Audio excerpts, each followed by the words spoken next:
Affinity Xtra, be extra.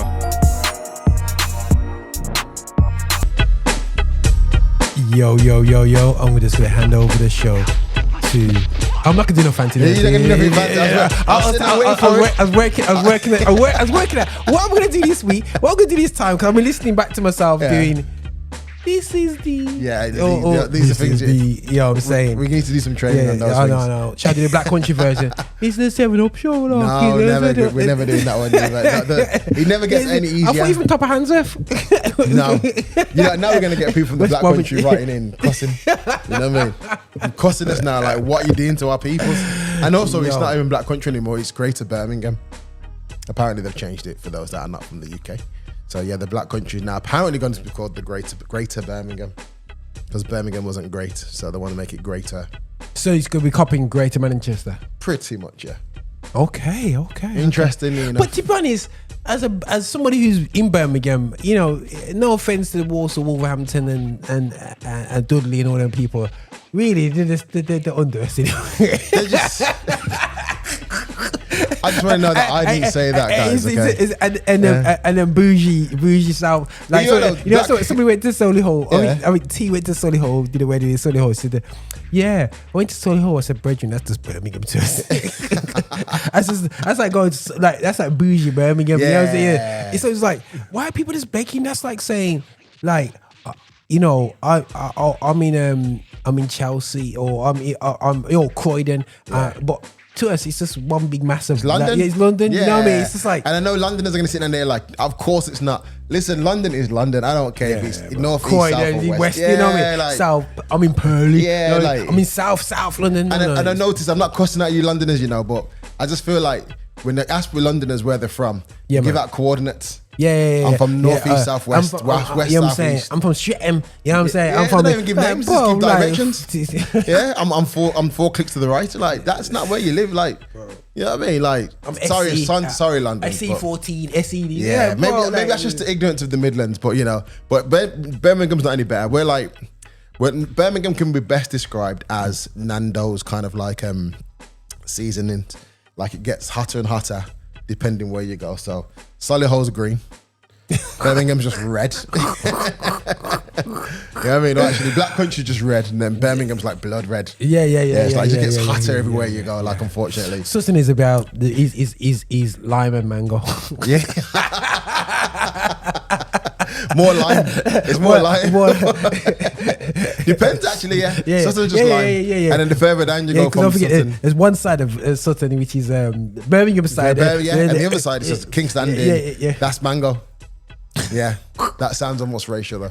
Apologies to anybody from those local areas. But you know what? You can't even argue though. So you know it's true. But if you disagree, tell your mama. But anyway, welcome to the 7Sharp show. Boy. You know we always start with a bit of crud when we get in here. But today we're going to start with an interesting one actually, because we love our sisters, we love our ladies out there. But sometimes brothers, you guys just do some foolishness. It's just some foolishness that don't help the case. So when we're up here trying to support our brothers and advocate for our brothers doing well and misunderstood, there's those on that radar that are just blood red and mango green who just kind of mess it up for others. So here's a classic, I'm not going to say it's a classic video, but here's another one of those classic videos you see where some guy thinks he can outsmart women's intuition, and they know. Or is it women playing dumb?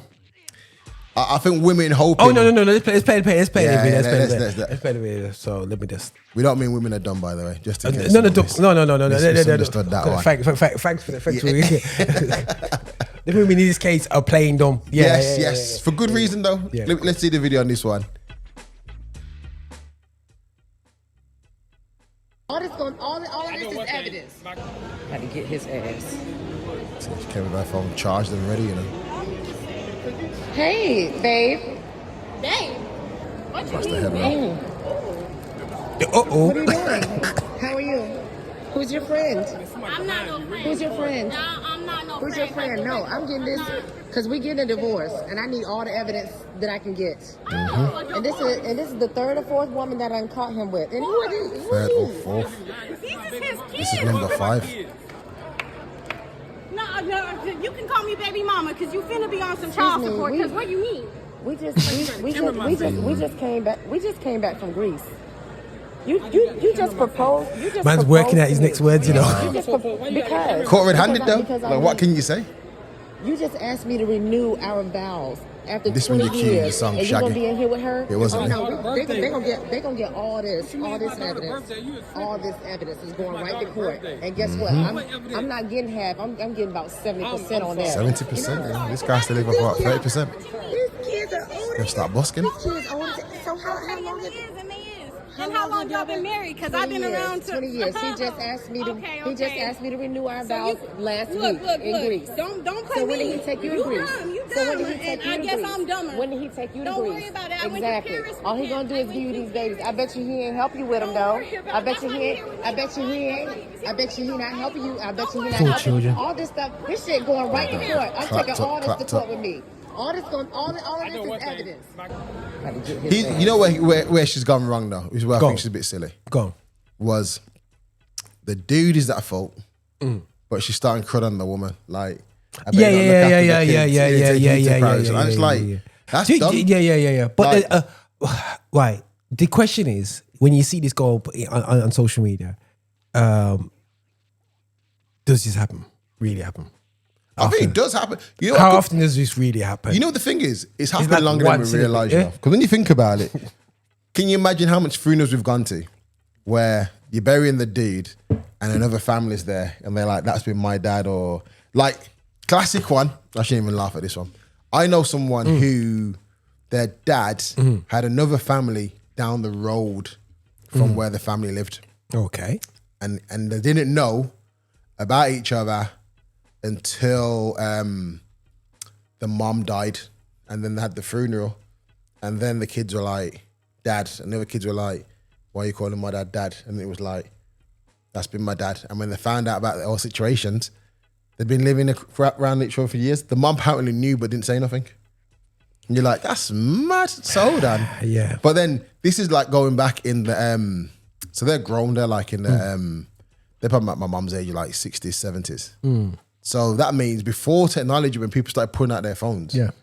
men were doing all these kind of things and getting away with it because there was no, you can't catch nobody apart from you look like such and such or you look familiar and blah, blah, blah. This is what vexes women off, though, bro.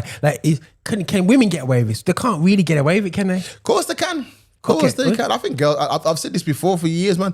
I think women cheat better than men. Women cheat better than men. Fact. It's dangerous, but women cheat better than men do. What means she better? They cheat, so they're less likely to get caught. Women can cheat for a longer period of time than some men do. And it's fact. It's fact. Whoa, man, putting it out there. Yeah, you know, man, bro, it's this, fact. This is going Go out. So Google it. Guys, Google it, man. I'm telling you now, there's been more women that have been more successful in cheating. Shouldn't really call cheating successful, by the way. But there's been more women that have got away in cheating encounters. Achieving their goal. Yeah, then men have. And then you got some women who have convinced their man that actually it's okay and acceptable and join the relationship and made it like a throuple. So I thought like a throuple was more men having more women and on that polyamorous and stuff like that. But when you check it, there's a lot more women in those kind of relationships than there are men. But I think a lot more society looks at it weird when men do it because it's like, oh, well, look at that, man. Like a guy having more than one woman and blah, blah, blah. But women outnumber men. So I'm not saying it's acceptable. But back in biblical days, men had more than one wife. So you see, does this go back to, we go back to adolescence? Yeah. And the culture that's been hit by the red pill culture, as I think it's red pill culture, where they're saying that alpha men will have 10 women, while the 80% of men won't have the women because they will take up, because women were prepared to go, oh, I will share you if you've got the status and finance to take care of me. For modern day or old women, you mean? Because I think for old day, I think there's different set of rules in it. Like, go on. Back in the day, I think a lot of women will go for men because of safety, and while still the same now, a lot of women will go for men for safety and and security. So can he look after me? And which is why some women don't leave abusive relationships. But again, we've got to be careful because social media just put out bits that like it's social norms and it's not. But when I'm watching socials and I hear a woman turn around and says, "I'm divorcing my husband because he lost his job," and he's saying that I have to be the sole provider until he gets a new job. Yeah. And she said, I'm going to divorce him because his job is to provide. And if he can't provide, I'm divorcing him. Yeah, but a lot of women would divorce the guy because they know they're going to get some money. They're not divorcing because they don't feel like something's right. They're divorcing with evidence so they can have something to walk away with. Not a lot of women would just divorce him. So you know what? I'll take my half and you take your half and I'm gone. A lot of them are like, I'm taking your portion too. Yeah. You know what I mean? Because he's obviously accumulated something. Yeah, where some guys will be like, cool, you go out your way, I'll go mine. You don't always get a lot of guys who want to take from the woman. You get some waste men out there that want to take from women, but not all. But you get a few. I know some. I'm not going to name them. Yeah. My mum's ex-husband. But you get some people. You get some people out there who would just waste, who do stuff like that. But a majority of the time, I think I was having this conversation with some people at my church recently, and they were like, they think today's relationships old fashioned. Like, why should a woman? Yeah. This is in church, you know. Why should a woman take a man's name when she gets married? Like, why should she change who she is to benefit the man? Yeah. Oh, I'm sorry, guys. I'm just gonna do as you keep talking. Because I got something to show you. Yeah, because something's come up. What, something on that kind of like path? Yeah. Where you talking about where I've seen I saw somebody put it up on the socials and I had this debate with somebody about it. You know, this after things break up, people break up, they tend to how can I describe it? Moan. And complain. How you know the financial splitting up. Okay. Financial splitting up. Yeah. What do you think should happen? Well, we don't want to encourage it. You know what I'm saying? We're not encouraging it. I personally think that if you have invested together collectively as a couple, and it's not just financially, but time as well, and patience and all that rest of that stuff, then you should, it's only fair that you both get to walk away with something. However, I think there are some kind of like areas where you have to be careful of that. I think some people, like I don't agree with like people taking other people's pension. Okay, it goes that far. Yeah, it goes far, man. Like if you break up, you're entitled to someone's pension. Who was it now that I was listening to? There was another scenario where someone got divorced. You know me already, I'm always listening to relationship stuff and talking to people. And there was a couple, and I can't remember the full ins and outs. I remember bits of it, the punchline anyway, where a couple was married for years. It didn't really work out. They separated. She went her way, he went his way. They agreed that, you know what, financially, they've both put in. So therefore, rather than attacking each other's finances, you go off and rebuild, I go off and rebuild and do whatever. Yeah. The guy died. And the son had to contact the mum and say, like, listen, mum, like, unfortunately, dad's passed away, blah, blah, blah, but your name is still on some of the paperwork. So I need you to sign it over so that I can obviously sort out the funeral, this, that, and the other. And she took all the money. And said that I was entitled to that, so I'm taking it. So there's no money for the funeral. That's brutality, bro. It's big, man. And took the inheritance stuff.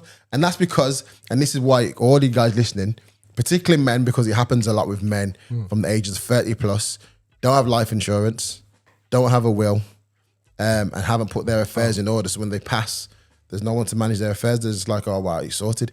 A lot of men at the moment in their 50s plus don't have life insurance. Yeah, that don't make no sense to me. Like, so when you're gone, what we're going to do, just pick up the dustbin and put you in the dustbin, because the council ain't picking up the bin, so I don't know who's meant to deal with your behind.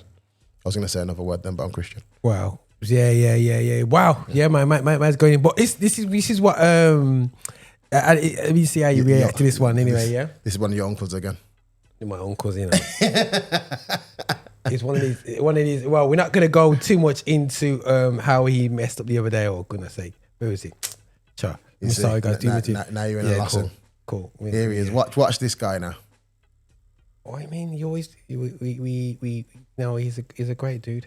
I don't know. I need to catch up with what's going on with him. Yeah. Oh, Oh, yeah. I know exactly what you're gonna play now. Let's get some volume on this one. Yeah. I told you I trust her implicitly. So let me just. I'm trying to get into the beginning, guys, and I can't. If But she anyway, wanted to take it, she could. I remember this. There's very few people that you meet where you can trust implicitly. And to be honest, she was there when we were living at the in-laws' house. She was there when we couldn't afford a hamburger. She was there through the grind. She, to me, just like we kind of separated when we started making it, so she doesn't get to enjoy any of that. To me, that's not right. Wow. I'm a loyalty guy. You are a boy. You loyal to the song for real. I don't know too many people doing that. No, it surprises people. But she could have, if she wanted to do something with it, she could have done with it a long time ago. If your ex-wife, is she married? She's dating somebody, boyfriend. And you cool with that? Yeah. I want her to be happy. It's true. But then she can't get no more access, Dave. She got to cut off, cut a low. I won't even notice if it's gone. You mean to tell me she might? I mean, if she takes it all. No. But she might take like, you know what? I'm gonna have this extravagant wedding. I'm gonna spend $500,000 on a wedding. You cool with? Yes, 100%. 100%. Lord have mercy. What did you learn during that marriage about yourself? She's still my best friend. Like, we get along better as friends than You know what's mad? Yeah, Some but people she get was on with me at better the beginning of this company, and not in a relationship with that person than in a married one. Like there's almost like a constraint. Okay. So just want to put out that's not my reality. That's not my reality. Just want to put that. So if you split in the business now, are you like, and then you make it as a comedian the week after, you make it, bro. Man, 15 mil. About 15 mil in your account, man. Yeah. And she goes, you got the 15 mil check. Which account you put in the joint account or your own account? So I'm cool with my wife, so that wouldn't really cover. So it's hard for me to pretend that this is a kind of reality for me. Like I wouldn't do that at the minute. You know what? I think hats off to him, and I think it's not an easy. I mean, he said he'd get some of his misses, and that's cool. I think it depends on the merit of how you break up. Would depend on that type of relationship. Like if I had like 20-odd K mil in the bank. Nah, I shouldn't say that because it shouldn't come down to money. I don't know. I'd like to say that I'd be like him if my situation was similar. And she spent a lot of money on her next husband. How no? No. Listen,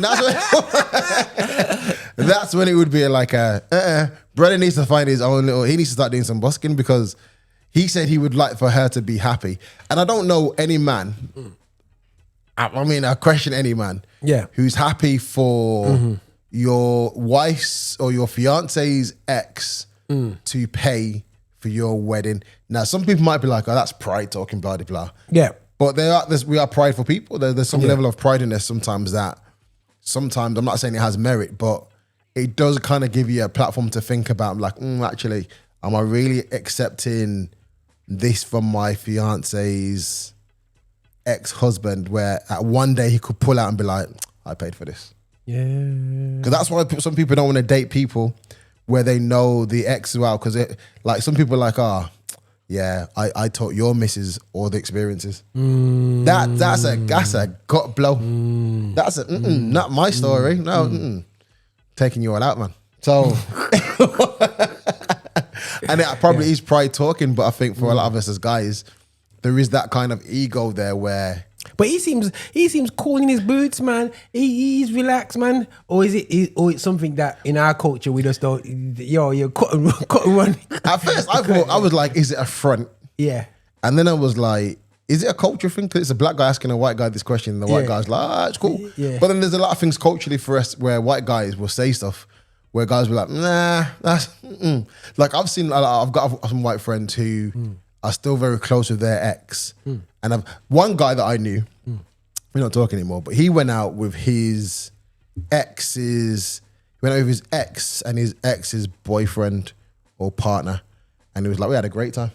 And I was like, that would never be my scenario. Like, see, and straight away, even you're like, nah, like, that wouldn't. Yeah, bro. I may just about play FIFA across the internet against it, but I'll be like, let's go sparring. Again, that could be pride. Yeah, but I don't yeah. know if I couldn't do. But for some Let's go, cultures, Jim. Let's go, yo. Come on. there's that boom, Yeah. pinch punch first of the month. I don't know if ego would allow me to do something like that. I don't think it would.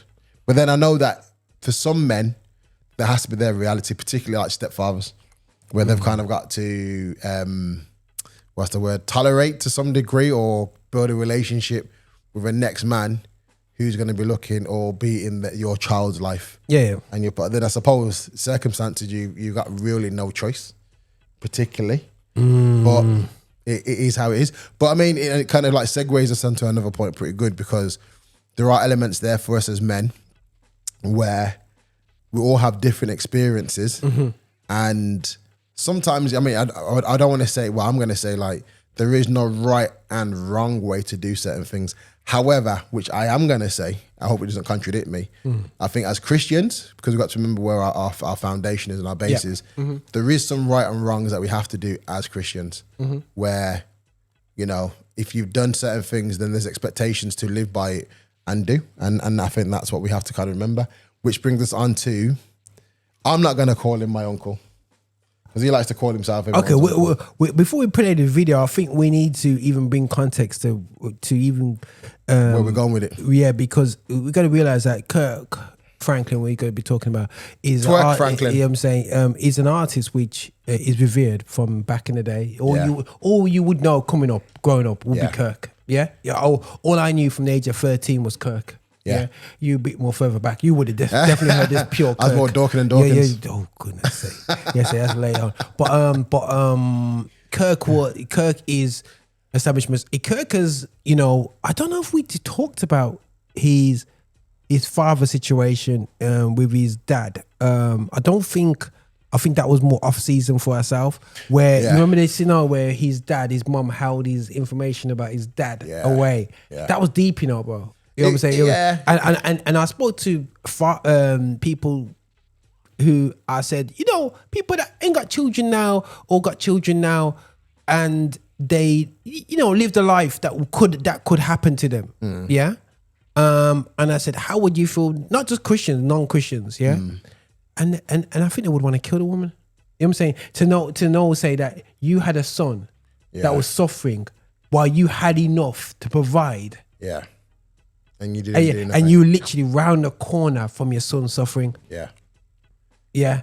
And when the first time you meet him, the first time you get recognized is you're 64 years old and he's 40 odd. You got one daughter and you ain't got, you got one, no offense to the daughter. But imagine you're the daughter as well. You know what I mean? Yeah. And imagine somebody, your dad goes, oh, here's your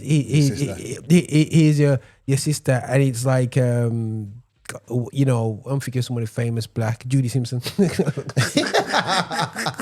Oprah. Oprah. Yes, Oprah. So, and he going, yo, like, how do you cope being an only child? Then find out you got a whole family. You got a whole family, and your other sibling is a megastar. Yeah, a megastar. You know, bro. There are times where you don't have to ask him, can you afford it? Because his mum's a Christian as well, isn't she? His mum. Yeah. Kirk's mum. Yeah. Which part? I'm sure his mum's Christian. Yeah, well, Greenleaf Christian. Yeah. Wow.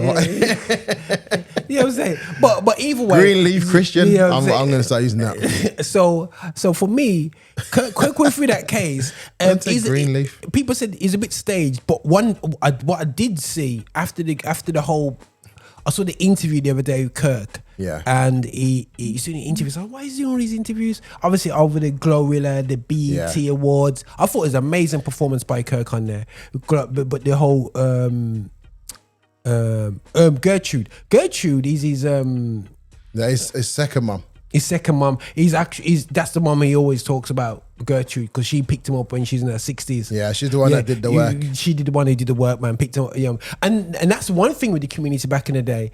the children wouldn't go out and get fostered out. There'll be a lady in the community that will look after the children. The children, you know what I mean? Orphans. Orphans. The orphans are not looked after. You know what I mean? The ones who needs that love. You know what I mean? And that's happened in West Indies. You know what I mean? Yeah, it's true. You see what I'm saying? When we came over here, people We're living with family, close family, distant family, and so on. So we'll take care of things. We're not going to let the picnic just live in the streets.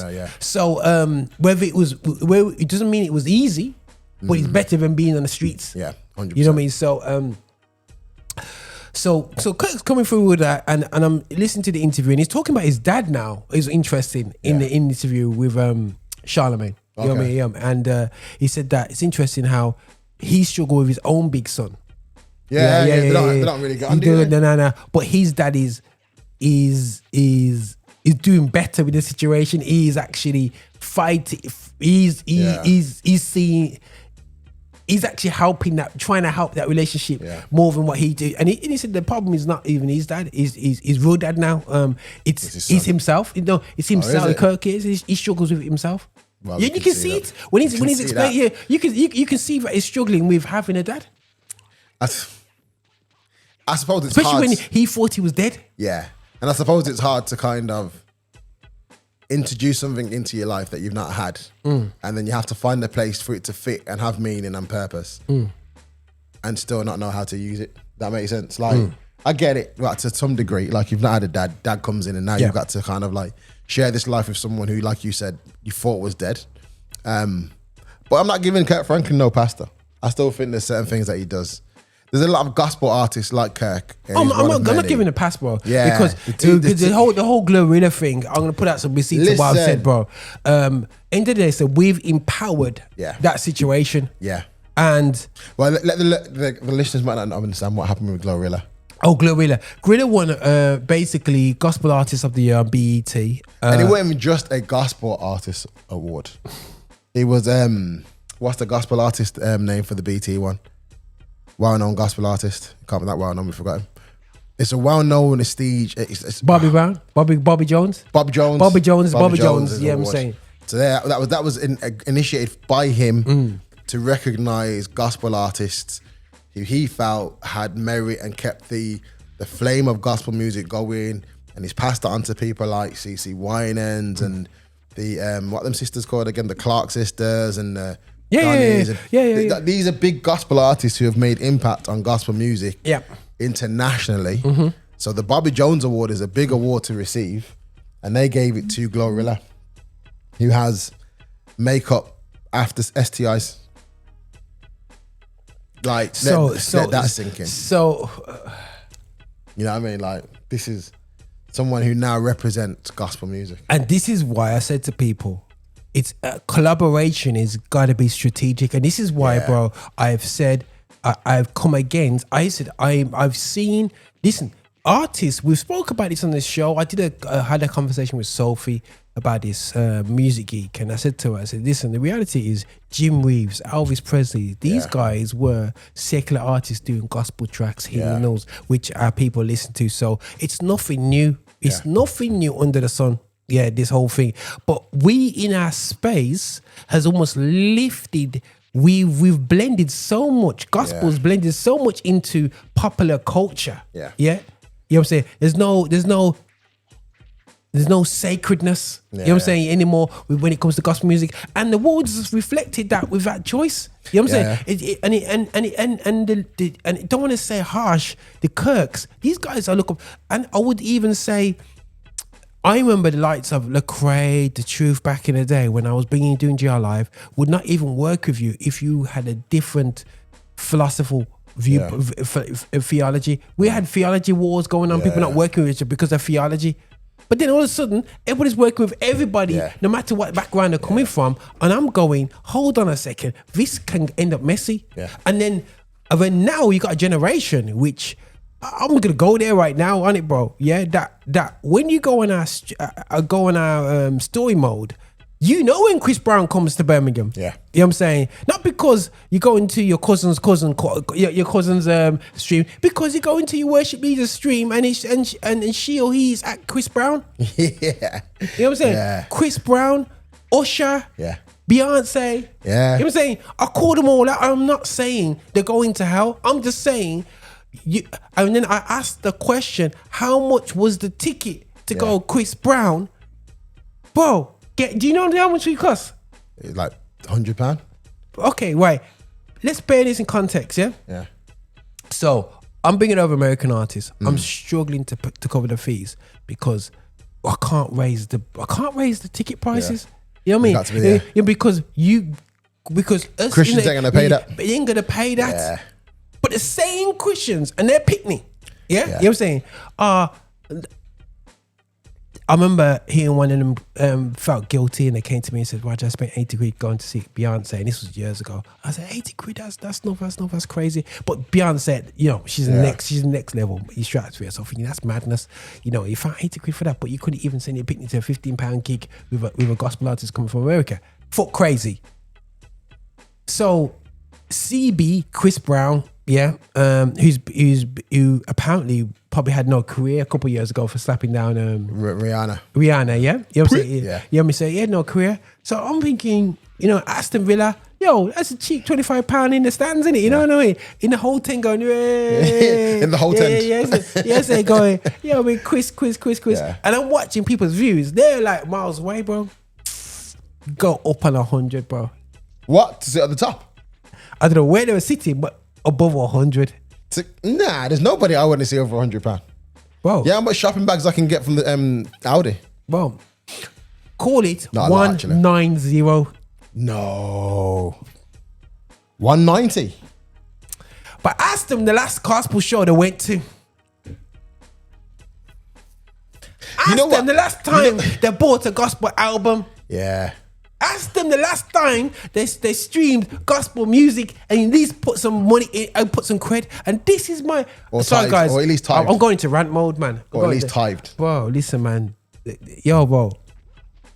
Yeah. Bro. And this is what I said in a group when it came to Glorilla. The Glorilla is just a representation of the hedonistic Christianity that we have in this generation. Yeah. It's almost, if we're saying this, knowing that if the person's in front of us, they're cool, they don't care. Yeah. They don't care, bro. You know what it is? I think, and I agree because I think the whole Glorilla thing, like... That's why I don't do gigs anymore. You know who I liked at first, and I was like, you're backtracking? Diedrich Haddon. So for those that didn't see the video of Diedrich Haddon, he kind of called him out and said... But he's got his own... I've got my own issues with Diedrich. But he backpedaled quick because when TMZ came at him and was like, oh, you haven't... And he was like, I'm not having a pop at Glorilla. What I'm saying is that award meant to be for us as an artist and blah, blah, blah, industry, blah, blah, blah. But I would love to work with her. And I was like, shut up your mouth. This is what I'm saying. This is where you're backpedaling now. This is my problem with him, him as well. And even him as gospel artist. As gospel artist, man, he treads on the edge, bro. You know what I'm saying? He's on the edge. And don't get me wrong, like I said, he's done his Preachers of LA, and that's a while ago, and you know, and it's been a while, but he was on the he was on the edge of that one, man. He was on the edge. He's on the other side, bro. He's there, man. Bro, listen, man. Don't forget, he just released that album, One Night in California.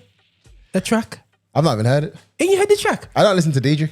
But bro, it's One Night in California, and it talks about when you know me saying, obviously he linked up with his new wife, and you know what I mean, and it's one night in California, and you know what I mean, So it's glorifying the fact even though he was, you know what I mean? So this is like the broke version of Usher. It's just giving it context to where he was, you know what I mean? Yeah, and you can't really kind of like brag about those things. And the window and the candlelight. Yeah, but you know what though? You know what's going to happen is some people are going to come out and be like, he's trying to express because as Christians we're still human, and I get that, but and that's never going to be changed. Like no one's asking for perfection, which is why God never says perfect. He says good, which means there's a standard that we can work to and be at. And I think there's too much times where we use the excuse as Christianity and we're only human, which means it accounts for my misfailings and my mistakes. And there's got to come a point where there's mistakes that happen accidentally, and there's mistakes you happen. I don't think it's a mistake if you do it intentionally. That's my thing. And I think the problem is, as Christians, there's a lot of people that not doing their research, like that part where it says, my people fail for lack of knowledge. Yeah. I agree to a degree, to a point where you're not going to get in trouble, condemned for going to a Chris Brown concert. However, if the music is impacting your spiritual life, because obviously, like, you know, we listen to music, man, we're worshiping people.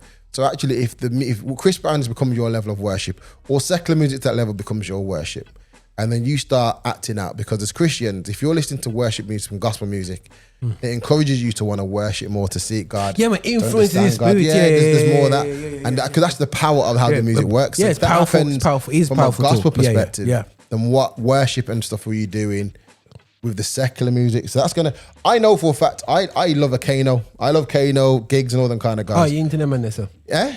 Yeah, Used to be. The reason I stopped listening to them is because when I listen to it, I act it out, and it brings me back to the 1994. I ain't gonna lie, bro. You go to Instagram, yeah, bro, and they got them freestyles. The DJs come out there, man, and you just go, and you got DWD, and you go, ooh, and the rhythm dropping that. That's my era, yeah. I remember, like, we were the Gap, the Sammy G's and the stuff. That was like era of influence of music. So for me, listening to them kind of things brings me back to, yo, I need to go put my hoodie and my hat on.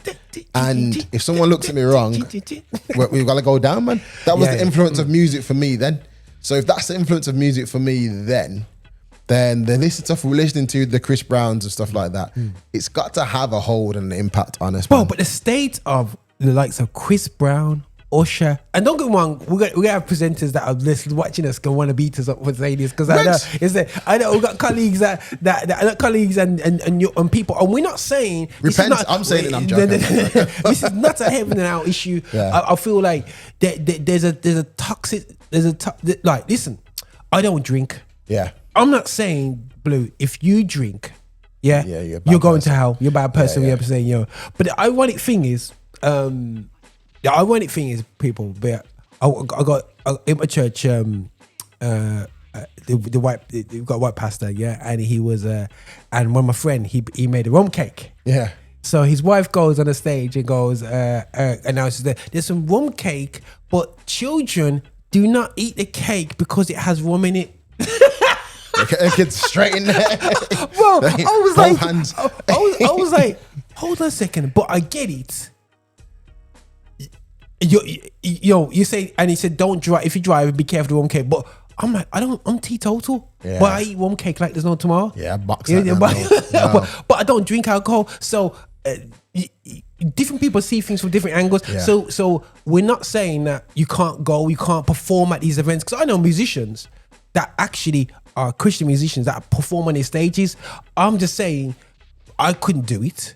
I'm not saying you shouldn't do it. Yeah. You know what I'm saying? But I'm just coming from my perspective. But when it comes to the toxic levels of this scenario, how can you detoxify from an obvious situation of, listen, you drop a couple chords, I'm like, yeah, man, me know them tune there, so yeah, man, it vibes. But how do we know what's toxic for me is not toxic for you? Yeah.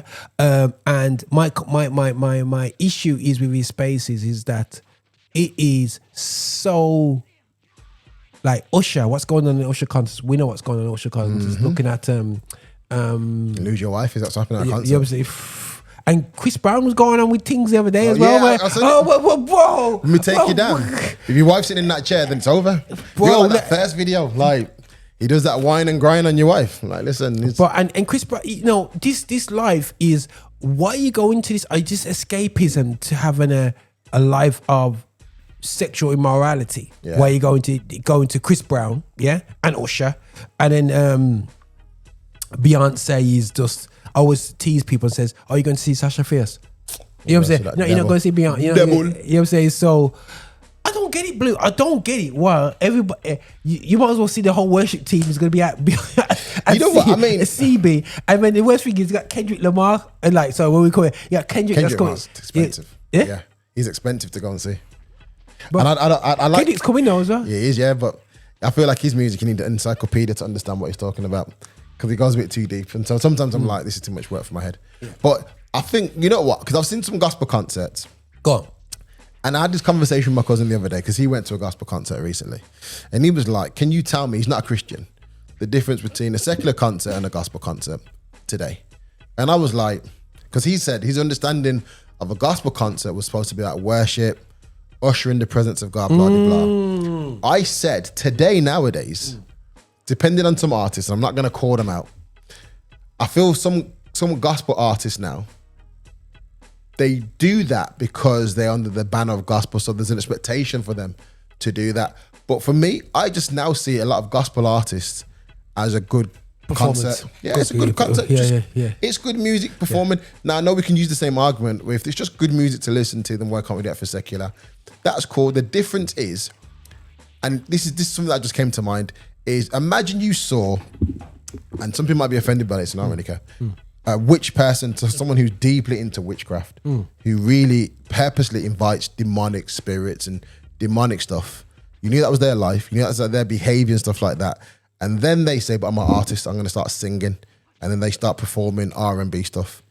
Would you go and you enjoy their music? Would you go because you're like, oh, I just enjoy their music? Or would you not go because of the lifestyle that they live? And that's exactly what I'm seeing as we look at the secular artists. Chris Brown, amazing talent, amazing dancer. If you look at some of the stuff that he's into, witchcraft-wise, in terms of the pictures he draws, the things he's interested in, he has that around the arena. One of the concerts I was looking at, he had some big piece of monster that looked like from the Ghostbusters over the stage. You even had like, is it A$AP Rocky? You had something similar that was very similar to a demonic thing.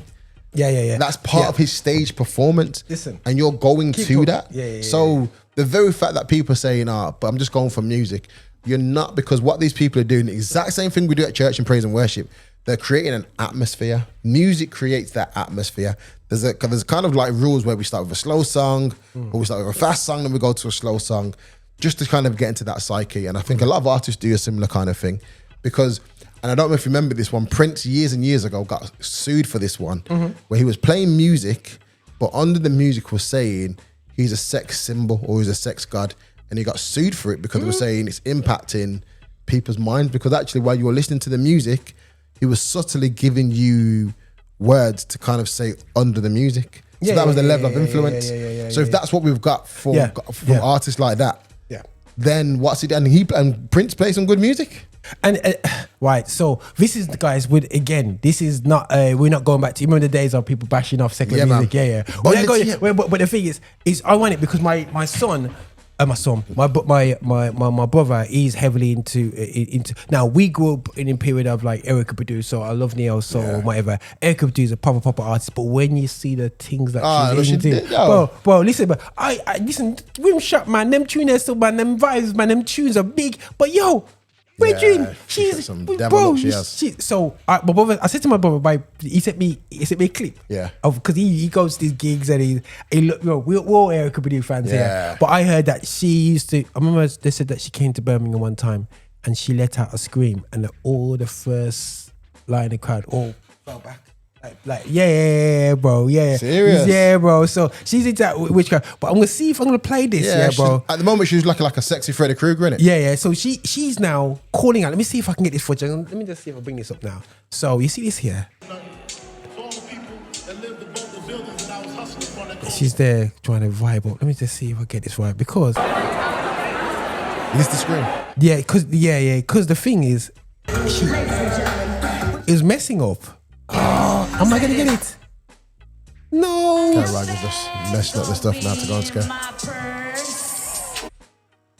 She set was messing up. Right. Oh, okay. Nah, it never worked out. So basically, guys, what happened is, I wish I could bring it up, man. What happened was that the set was struggling. Yeah. And she says, call her let's call up Alchemy, my brother Alchemy, to come in and help. Okay, not a physical person, but some kind of brother Alchemy to come in. And Alchemy is basically a scientific version of magic. So she's calling in that blatantly, bro. I was like, woo! I thought you meant that she's bringing some artist called Alchemy. No. She's asking for the presence of Alchemy. Alchemy to come down and sit on the stage, bro. And my brother said, yeah, mate, that's it. I'm like, bro, listen, you know what I mean? So I'm saying she's not the only one. No, she's not. She's not. And yeah, because it's wide, and that's why you have to do your research on the people you're listening to. Like, I think we talked about it last time. I haven't gone to see Sinners because there was something that spiritually I just felt God blocking me from saying you can't watch Sinners. And then before I knew that the title was, I saw the video and the pictures first, and then I was like, oh, that film looks sick. But then something was like, but you're not gonna get to watch it. And I was like, I like Michael B. Jordan, I want to watch it. And for ages, something was like, you're not gonna get to watch it. And then the title came up, Sinners, and I was like, there you go, that's probably what it was. And then he was like a Bobbalayan, and I was like, even worse. Like, there's just a whole bag of stuff that can't let me go. But anyway, bringing it back because we're short on time. Yeah. We gotta rewind it back quickly. Yeah, really good. So we digressed into just to justify what we're saying. Happens. You know what I'm saying? But I think that the state of gospel, you know what I'm saying, is, and it's not to say people were perfect before. Listen, I got people I'm talking to from yesterday talking about how terrible people were going on behind the scenes. You know what I'm saying? So this is nothing new. It's just that in this social media world, the truth is coming out. You know what I'm saying? And we have to be careful of who we're following, who we align ourselves to. You know what I'm saying? Whether it's gospel or secular. Now, I am still a Kirk Franklin fan. And you know what I'm saying? And his new track, I'm not fan today's day of his old music. Yeah? You know what I'm saying? But where he's at right now is absolutely confusing. Now, when we do clips and stuff, of this, I'll usually put the full podcast out. I'm just gonna give it but if there's a clip that I feel like doesn't really reflect me too tough, I'll let you go and have to watch the full context of it. I'm not gonna clip it. So Kirk clipped this section. For me, I had a problem with this. You want to create clickbait, but you don't want to. There's a certain line you have to go through, bro. But anyway, I think Kirk Franklin. Someone said to me before, Kirk Franklin's like gospel mafia. You can't do nothing to him. You can't change him. You can't. He set the standard of gospel music now, and you can't think of a gospel artist bigger than him. And you're like, that's crazy. Although personally, Fred Hammond I think is way better. But anyway. But no. Kirk's the one. Right, let me take it back. Girl, no, I got a lot of baby mamas. Oh, okay. Well, okay. It's queen of the children. They don't like when I say that. Facts. Okay. Yeah, I stopped saying baby mama. You gotta say queen of the children. I say queen of the children. Now, was this by choice? Like, did you like? Do you have non-traditional relationships with these women? Oh yeah, most of them stay close around me. One of the mothers of my kids, she stay in Kansas City, but most of them they stay right around my house. So it's like they got keys to my house. You know, all 7 got keys to your house. Like I only got 5 baby mamas.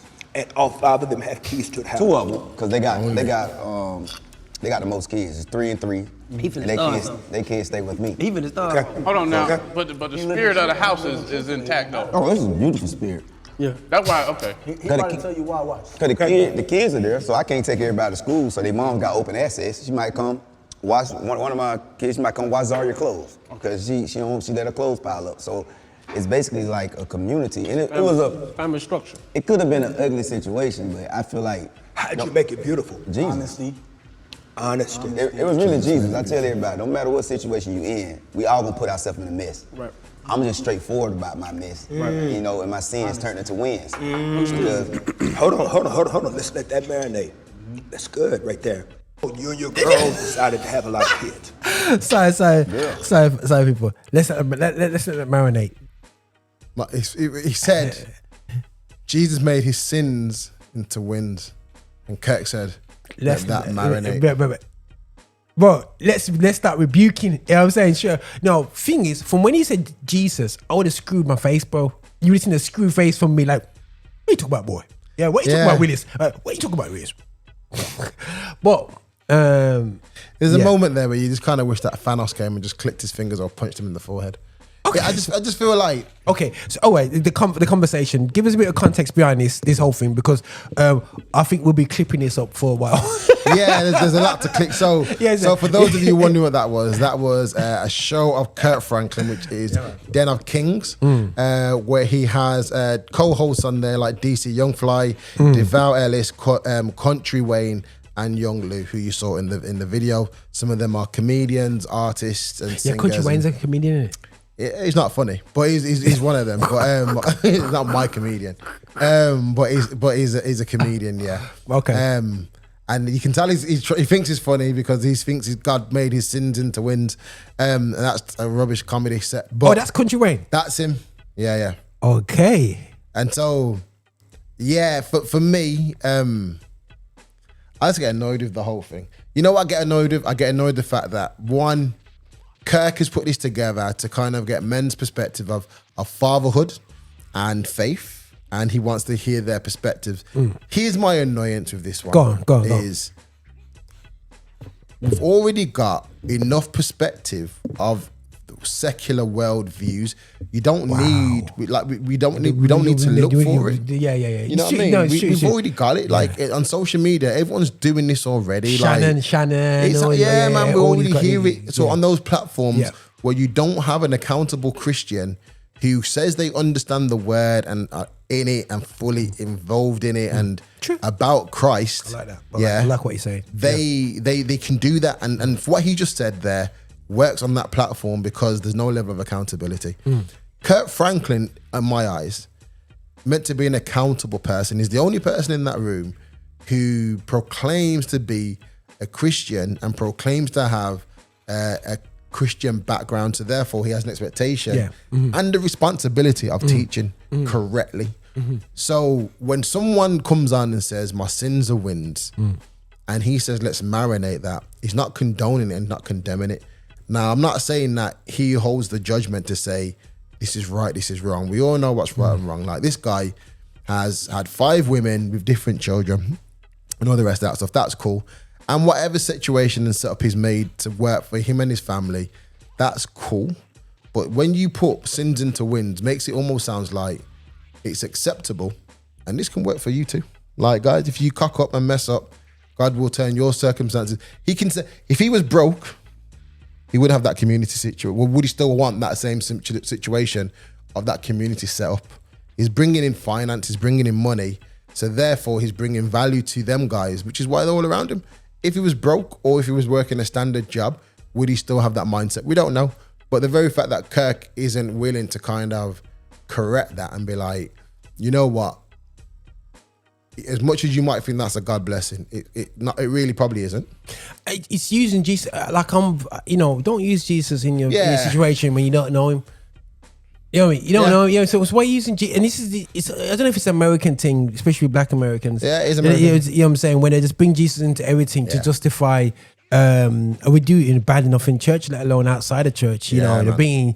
And the thing is, David, he had a nice situation because he had bare women. Yeah, but then at the end of his life, his sins of his past came back to haunt him in his life. So when you talking about Jesus turns sins into wins, like. No. It forgives, the forgiveness. But the thing is, for whatever you do on this earth, there's a whatever you put in, you get back out. So if you put in negativity, you get back. No matter you going to heaven doesn't mean that you're gonna come out of. People think that I did this back in the day, I get saved. That means I got a new slate of life. No, brethren, if you done madness before, you know what I'm saying. Don't think because you come as a Christian, you can't go to prison for that madness. Yeah, of course, man. You know what I'm saying. So. I think for me, the video for me, I mean, and just, again, more context of it, and I'm not going to encourage you guys to go and look at it if you don't want to. I'm not looking for it. But there's a video on there where research for the next show. There's a part in the video where Deval Ellis, who's an actor, he works very closely with Tyler Perry, which is probably why. Anyway, works very close with Tyler Perry. Sweet. He's one of Tyler Perry's actors. He's in a few shows. Beauty in Black. He's not actually in Beauty in Black, but it wouldn't surprise me if he wasn't there. Probably one of the guys in the background. Yeah. But he's an actor. The mascot. And he was talking about how very much he wants to kind of grow. In that video, though, he points out that the rest of the guys in the room are married, but he is. And then Kirk was like, and we're married. So he tried to get onto the whole bandwagon of we're married. And he makes some good valued points about being a married man and looking after a family and growing and all the rest of it. But for me, he points out the fact, it's very small and minor, and he wasn't doing it to kind of like put it in their faces, but he's pointed out to the 3 of the guys, you're not married, which means your experiences are going to be different to me and what I'm trying to achieve. I think that was good because, and as small as it is, from a Christian perspective, Kirk could have even pulled him as like, so you've got 5 baby mums. Have you never thought of marriage? You're saying you got a beautiful community, but you're putting Jesus on it. Wouldn't Jesus want order? Wouldn't Jesus want you to be the head of a household? You've got children with these women. That's cool. But in what you're saying, building this community that works for you, does it work for them? Like, where's their husbands? How does that work for their husbands? What impression are you giving your children? Bro, 2 of the women got keys to the yard. Imagine, bro. Yeah, they should rub your back. Imagine, bro. That's like we laugh at the Mormons and all that business, and we even did a show with my lady having to. Bro, he's running it. He's the what do you call it? What do you call him? The alpha dog of the family. What do they call him? The father. What do they call him? They have a special name for him. Oh, the Mormon things. Yeah, the boss daddy. He's like the boss daddy, bro. He's got 5 women. And he's a boss daddy. Because from what he's saying to me, they're all local and they're all pleased by past Street. Yeah. I can't remember the name. I don't know if because he got money. If he was poor, he wouldn't be that situation. And it shouldn't even come down to finances, but it's the very. But you know, it comes back to finances, bro. Yeah, it shouldn't be. But if he had no money, do you think there'd be one to have keys to his yard? Yeah, there's nothing to take from a broke house. So I suppose yeah. But I think the thing for me is Kirk on this whole thing again of Kirk should have clamped him down straight there and then. He should. You know what I'm saying? And that's my problem. I like yourself. You raised a good point. But saying your point that you raised before about we need to be in a space where it's let's get Christian black man viewpoints. Yeah. While having, do you think the cast for that show was wrong? Completely. Okay. I think I like DeVal. I've seen him in some of his stuff. I like him because him and his wife do a lot of work around marriages. They're very big advocates. Okay, so my guy who's part of Tyler Perry's thing. Yeah, part of Tyler, he was doing it before he was part of Tyler Perry's thing. Cool. Let me give him context for that one. So him and his wife are very open, very supportive in terms of how to have successful marriage. So you would say that's a tick next to him? No, still not, because he's not Christian. Oh. Because he's not, and I'm not saying like, so only Christians can talk about marriage and stuff. In that setting, yes. Like, I don't think there's nothing wrong with having your. But it's good to have a guy like him in the space because he's married. Because you ain't got no Christian, ain't got the similar experiences. Like, it's like a vegetarian going to KFC and then demanding that they have more options for vegans. Like, why? Like, you've come to a chicken establishment where they do chicken. They might do some other alternatives, but their whole brand is chicken. If you went to like a pork shop and was vexed that there's no chicken or there's no salmon, that's your fault for going to the establishment. If you're claiming to be a Christian and that's your kind of thing, then what? I'm not saying you can only have Christian. Well, I'm saying that as Christian people, who are you trying to influence? Because he's doing that whole Glorilla Red thing now, where he's got non-Christian people with lifestyles that don't represent Christ, apart from when they're doing awards. Yeah. And then we're like, well, it's okay because if Kirk validates for these people and their lifestyles, and God's going to forgive me, then I can still do what I'm doing and repent. But repent shouldn't be a continuation of saying sorry all the time for the stuff that you're intentionally doing wrong. You're still doing it wrong. So why can't he find people who are Christian who says, I messed up, I said sorry, and I'm doing everything I can to correct my life. So actually, my experiences are still valid where I'm still sure.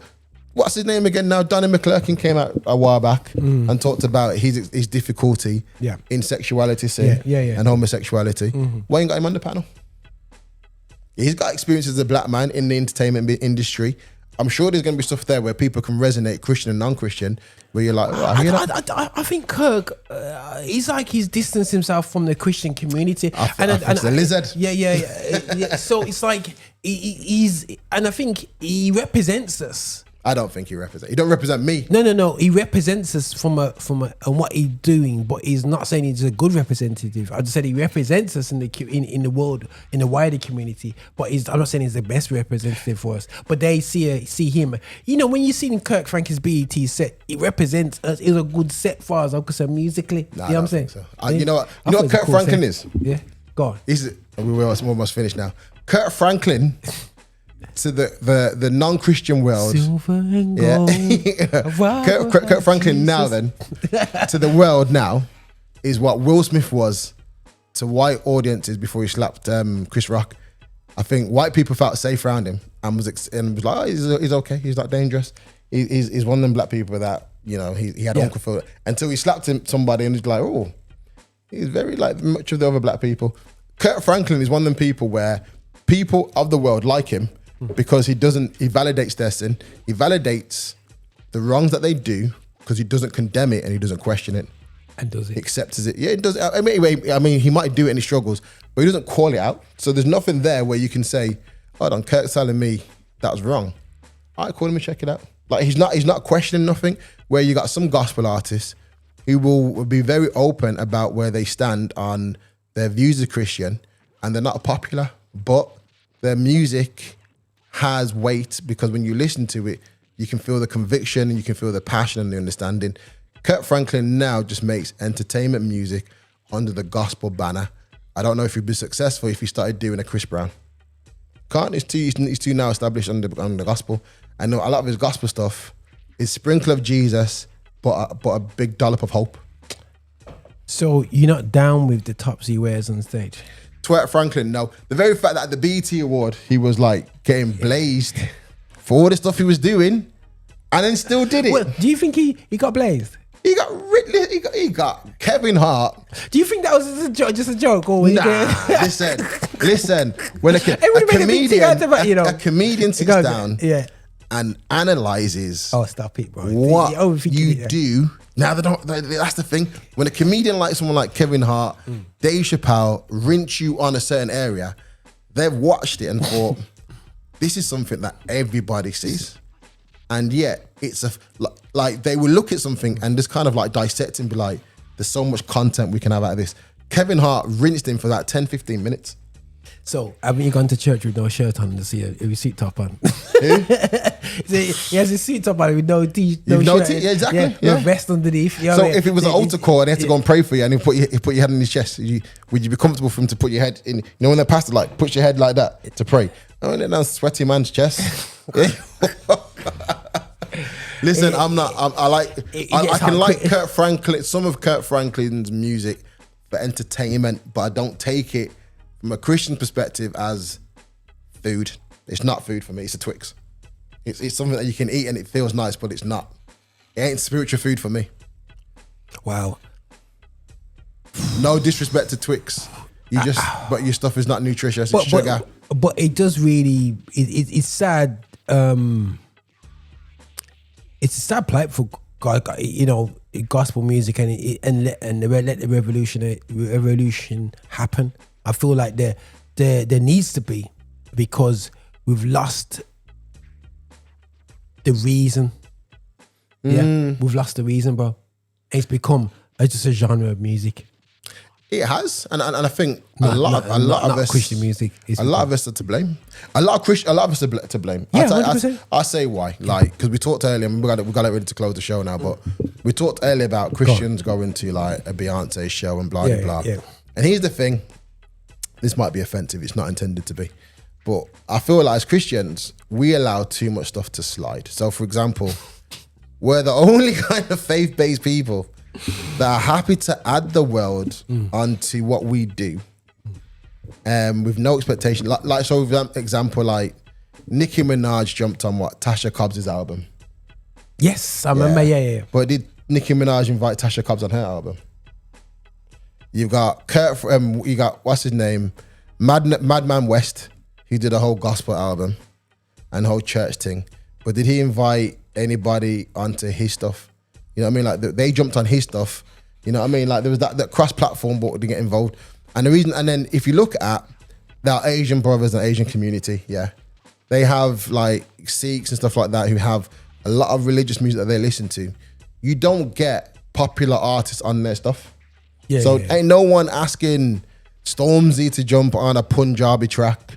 Ain't no one asking Jay-Z to do a hook on this one or Nicki's for. You don't hear. They keep it sacred. They keep it sacred, man. Yeah. But yet we want to be like, oh, this person has world experiences. It's valid. Let's jump on it.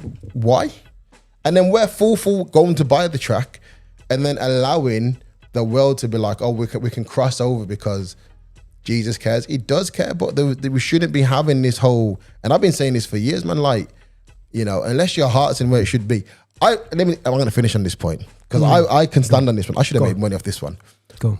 music-wise, growing up, I was a mad Mace fan. Mace, I was Mace through and through. You put a track on, I can now sing the words word for word. I've got it, man. Like Mace was my role model hip hop artist. Loved it. And then he became pastor. And I said, undoubtedly, that won't last. He'll probably get signed by somebody else and he'll be back into the world. And someone said, Jesus can change things, don't be so negative. And I said, he can change. The person has to change, want to change for themselves. Not long after that, it goes to G Unit. Yeah. And now we don't see no more Pastor Mace. Yeah. You know what I mean?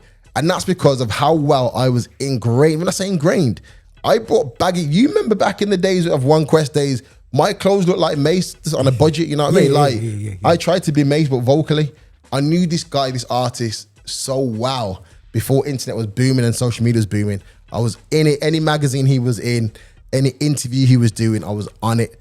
So I knew that this guy's heart was, he liked Christ, but he's not on it. I got to meet Loon, who was working with Mace, and I was talking about Mace, and he was like, yeah, blah, blah, blah. Loon's Muslim, hardcore into his thing. You don't hear nothing more about Loon. Mace ain't nowhere near the church anymore. But if we keep investing to people like this, then it allows the industry to allow Gorilla Reds, and what's his name again now? Sam Smiths. Yeah, all man. these people. Yeah, man, just come in. Come in and just do the thing. Yeah. And basically use our platform as a way of as a stepping area, stepping stone or a reawakening of their career. And you know the worst thing is the impact isn't even going to be on us. The real impact is on our children and our children afterwards, because they're so ingrained that it's part of the culture and the part of music they accept now. it, That you accept it, man. They buy the album and it's all over. Yeah, so when your child sitting down there with STI makeup in your household and you're asking her what she's wearing, you'd be like, gospel artist, what are you talking about? It's okay. She won a Bobby Jones award. What are you going to say, man? Yeah. Enjoy that. Anyway, we've come to the end now. Wow. All right, people. Oh, yeah. A show. I don't know if we're going to get in trouble with some of the listen, sometimes the truth is a hard pill to swallow. This is why you should have Ginger and Sorrow. I'm not going to say the brand because they don't sponsor us. Yo, still. So I have a bit more custard coffee. Black coffee down. Yeah, man. That's how we do, man. But listen, Blue. Guys, it's been amazing as always. We enjoy the show. We always enjoy. I always enjoy. We didn't even get to fully do what we planned to do. You know, we never do. But you know what? More content to come. But guys, anything you've got to add us on socials. And one more point: the music you listen to might be rubbish, but if you listen to Capital Xtra to our shows, there's so much more. Capital Xtra, you know, Affinity Xtra, sorry. So much more gospel artists on this show. So please listen out for them, because we've got some amazing DJs who are absolutely chopping up music. You're not going to see it at some of these awards sometimes, unfortunately, but they're doing some amazing stuff, man. And their music is convicting. It's good to listen to. It's good to vibe to. Good to dance to. And even other artists on the show who's got talk shows like MBE Nikki Tapper. Ooh. So proud about her of getting that award. That's one of our own grassroots grow up, and she's on our platform as well, man. So please listen out to such amazing guys. But from us to you guys, have a blessed day and take care. Bye.